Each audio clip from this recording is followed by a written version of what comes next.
Meh.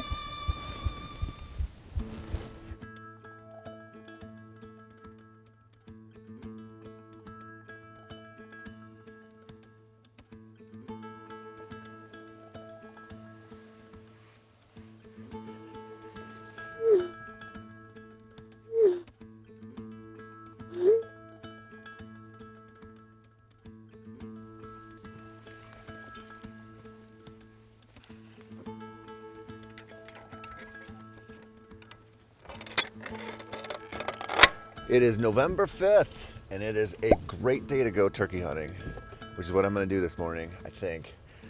Because it's pouring rain. It's supposed to pour rain until 3 o'clock today.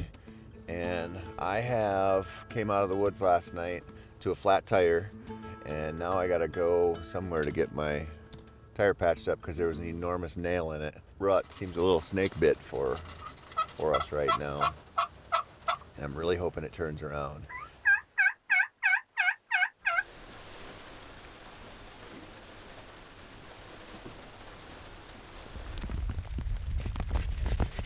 Officially the wettest deer hunt of my life. It didn't rain that much overnight, but it's just steady. And plus, the wind switched, and so I had to pick a new tree, cut new shooting lanes.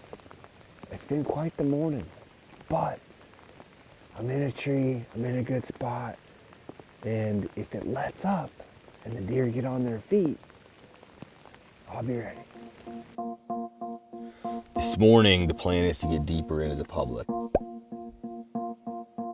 So I'm just gonna try to pick one or two coulees that I can glass up into this morning. Hopefully find some deer that way and do that for the first hour or so, and then just kind of move around after that and try to glass up some bedded bucks until about almost lunchtime. That's when the wind and rain show up.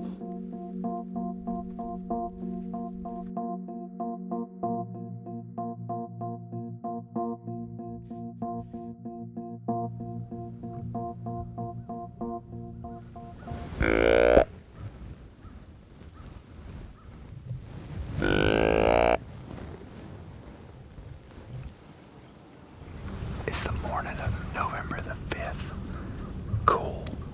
It's in the 40s.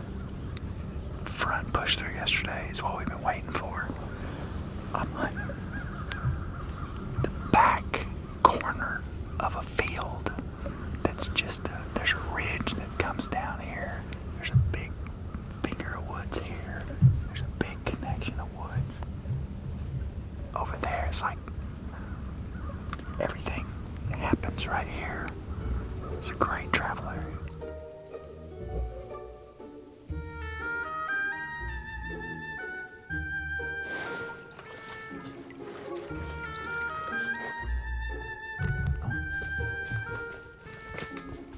There's one cow on this whole property.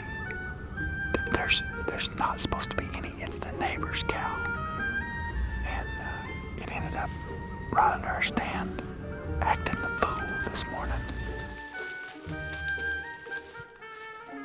But it's gone, so we should be okay. There's scrapes under these low-hanging branches on the edge of this field. We've got lots of pictures of good bucks working those scrapes. This is just a historic area that's good travel, so. He's not over here.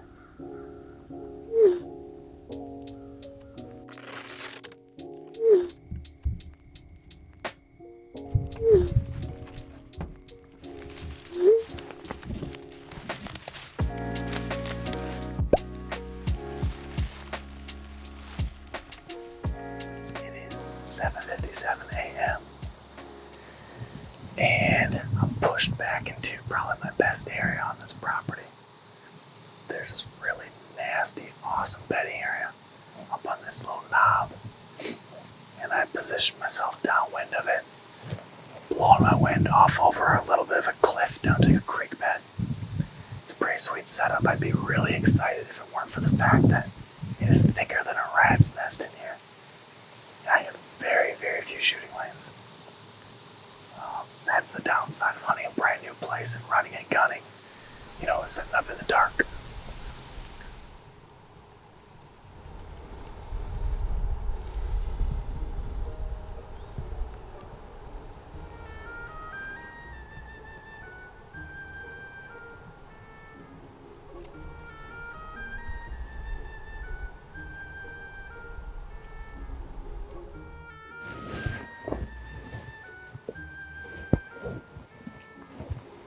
Just had a guy and a dog walking right through this area, right underneath me. So I was talking about keeping expectations low during the rut yesterday. And this is why.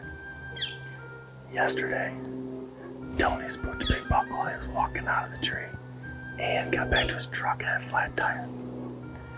This morning, Janis has determined this is the wettest deer hunt he's ever been in his entire life. Not gonna lie, thinking about leaving. Got soaked all day yesterday and now 100% rain all day today too. Clay says there's one cow on the property he's hunting. And that one cow followed them to the tree stand this morning and has been staying around them the entire day. It is. But my cameraman dropped his camera out of the tree. So, we're all as a group having a really good time today.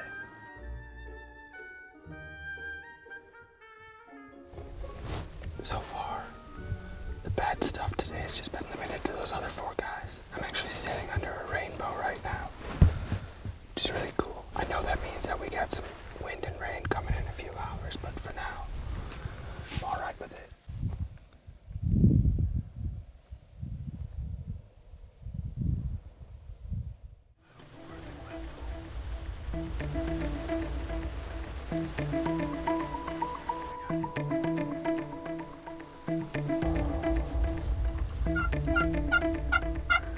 Well, in this sit that I thought would be a total sandbag, see 2 bucks and I think 4 or 5 does. There's a doe with 2 fawns feeding down here, and there was a little 6-pointer or something chasing them. And as we're watching them, all those turkeys I'm hunting walked up here. I think they're gonna go into the corn right behind me. I should have set up facing the other way, and now it would be a goat rodeo to get around, but it's crazy. And having these does here makes me wonder if a bigger buck might pick them up and start pushing them around. That's the first deer I've seen in the morning. In 4 days. Today's the 5th day. That's a good sign.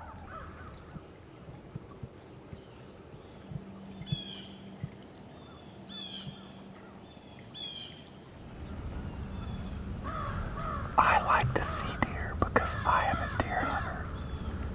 I like crows and cows and trees and pretty leaves and beautiful creeks and sunrises.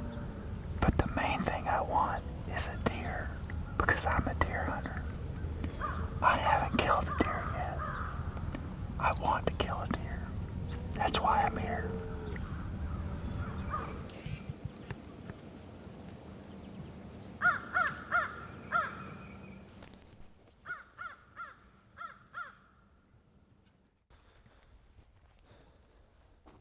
I wasn't planning on fossil hunting, but this found me. I didn't find it because I dang near stepped on it. This is a baculite. This is like a 70 million year old extinct squid species, and this is its shell. These things are so cool. I've only found a couple in my whole life. This is the smallest one I've found. I will give it to the next guy that shoots a deer, and if it happens to be me, then I'm keeping it.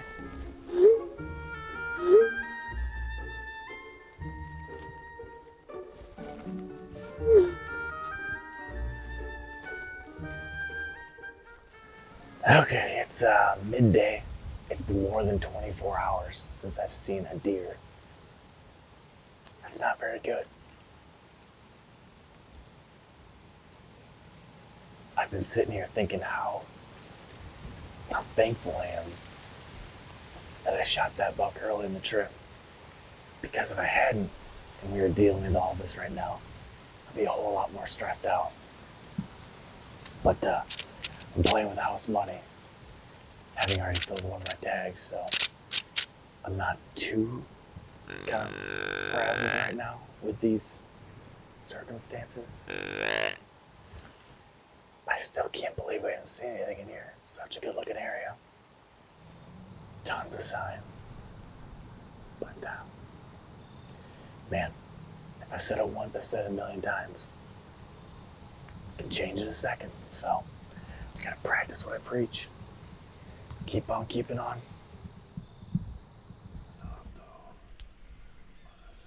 We might do that instead.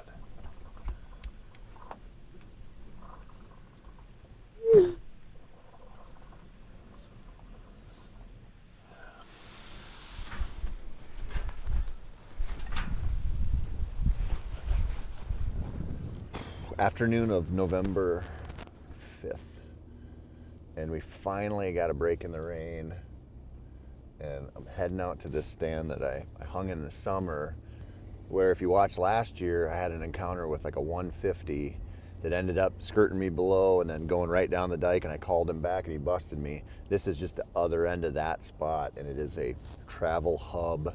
There's a little bit of food in there now, obviously, because we got that plot in there, but I think the draw is gonna just be, that's such a good place to cruise. There's a bunch of scrapes on there. They should be checking those now with this rain moving out.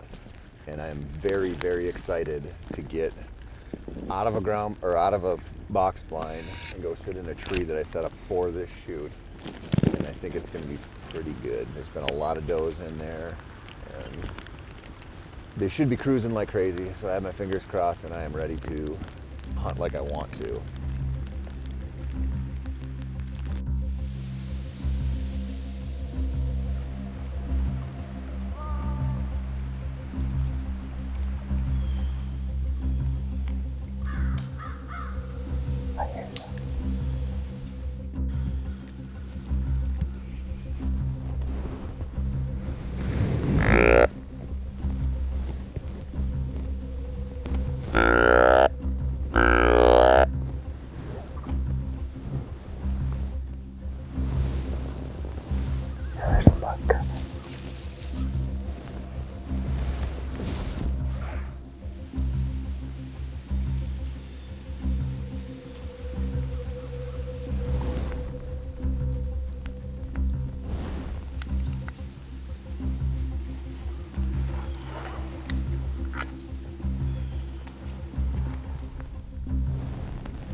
That buck, oh man, I was at full draw on him at about 33 yards.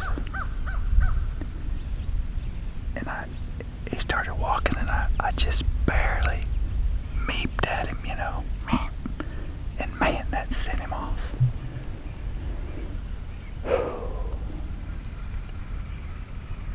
That was a nice, tight rack little buck. He was just about dead, too. Golly. I'm not going to lose any sleep over not killing that deer. It goes back to that, would you shoot something on the, don't pass something on the first, you wouldn't shoot on the last. I would have passed that deer on the first day. On the 5th day, I was ready to shoot that deer. But now that I didn't shoot it, I'm pretty glad I didn't. It was a young deer, for sure. I'm going to move this stand across the way.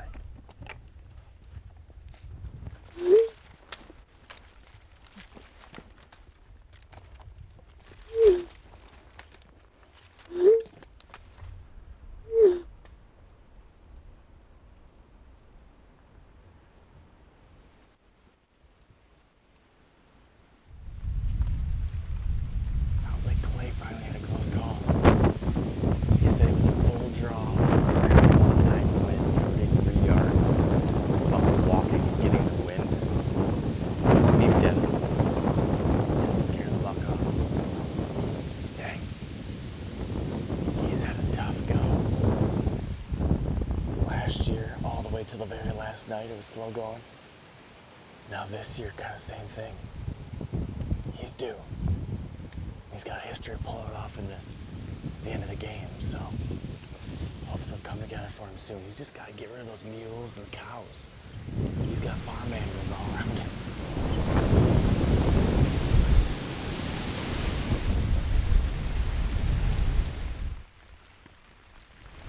I feel like I kind of lost 2 days to extreme heat. Now I'm getting close to losing 2 days to extreme rain. You just gotta think that if it was 50 and just cool and dry and crisp, then there'd be more bucks running around. It's so funny how in whitetail hunting shows, you guys just all have to listen to people talking in this voice. My kids and I call it I call it the hunting voice. But you really can't use your real voice. As soon as you let that voice come out, that's the shit that deer hear. So you basically have to do like a whisper, but it's a loud whisper. It's about 4 o'clock. It's been pouring for 2 hours now. And I just think that you could not draw up better conditions to get bucks to go, oh God, it's time to cruise. They should be on the move. And so even though I'm cold and wet, I'm cautiously optimistic that somebody's going to come along here sooner or later in this spot. And I don't know what the rest of the guys are doing. I don't have reception here. So I don't know what's going on. I know Yanni was soaked and Clay was hopeful and Mark, I think they had horrible winds. Who knows with Spencer? He's probably looking for rocks or something. Probably forgot he was supposed to be filming a hunting show.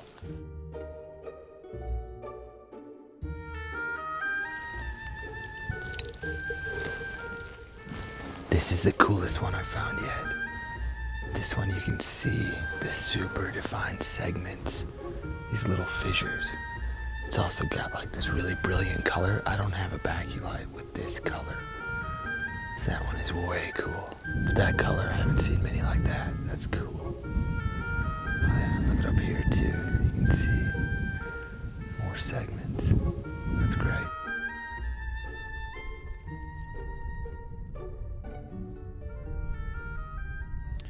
So I originally came to this spot to avoid some bad weather, but the bad weather found me. Originally they were talking a little rain, a little wind, but now we've got a lot of rain and a lot of wind. There's times where my tent feels like it's like one gust away from liftoff. In this country, it's hard to hunt. 30-mile-per-hour winds for the next 72 hours, and when it's that gusty, taking a shot in this country, you're talking at like 400 yards, feet of wind drift on your bullet. I'm gonna bail on this plan. I'm gonna head to someplace else where I can find some whitetails, and if the weather is cruddy, I can kind of escape it because there'll be a tree within like 100 miles there. So I'm gonna tear this down, head that way. I'm probably not gonna get a hunt in today, but that'll give me 2 full days of hunting before I have to head back home.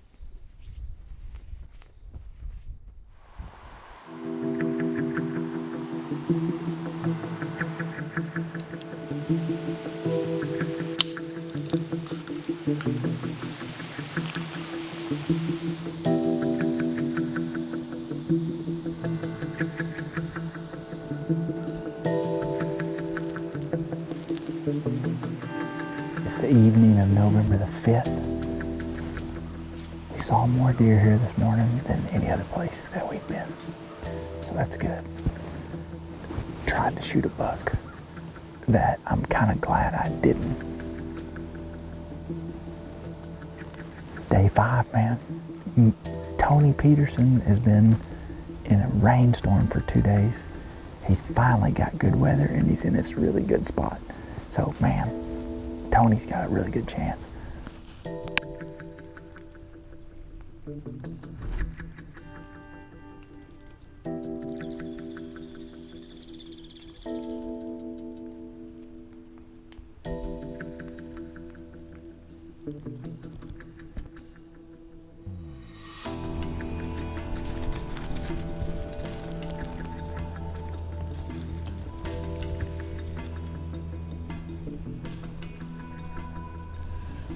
just had 2 does and 2 fawns come down. The fawns were going nuts. That was pretty cool. They were running around and bucking around. And then the does got down here and saw us. Either saw us or smelled us, I'm not sure. I think both eventually. But man, this is a good lesson. I hung these stands in the summer, you know, and there's cover everywhere. And then I get in here in November, and there's no cover, and it's a lot tougher to hide. 2 guys up here. But that was cool. I was kind of surprised they didn't bring a buck down past me, but it's neat to have some deer close.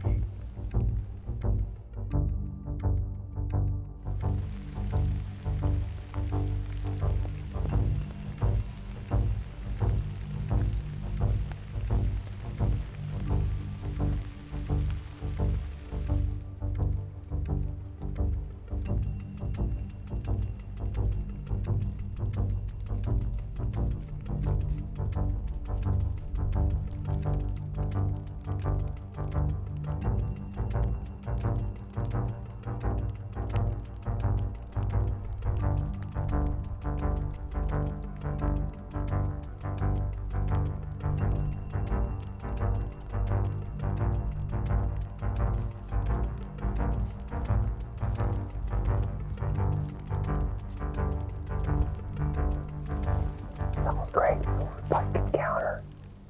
Came well within bow range. And I drew back on him. I pretended like he was a mature buck again. But that's what's cool about hunting deer out of a tree stand. It's those kind of encounters where you get to watch an animal up close. Watch them feed, watch what they're doing. Those spikes are a little bit out there. They're not thinking with their entire brain, but still, you're getting to watch a wild animal, and you've got to probably as close as 7 yards, 8 yards. Pretty sweet.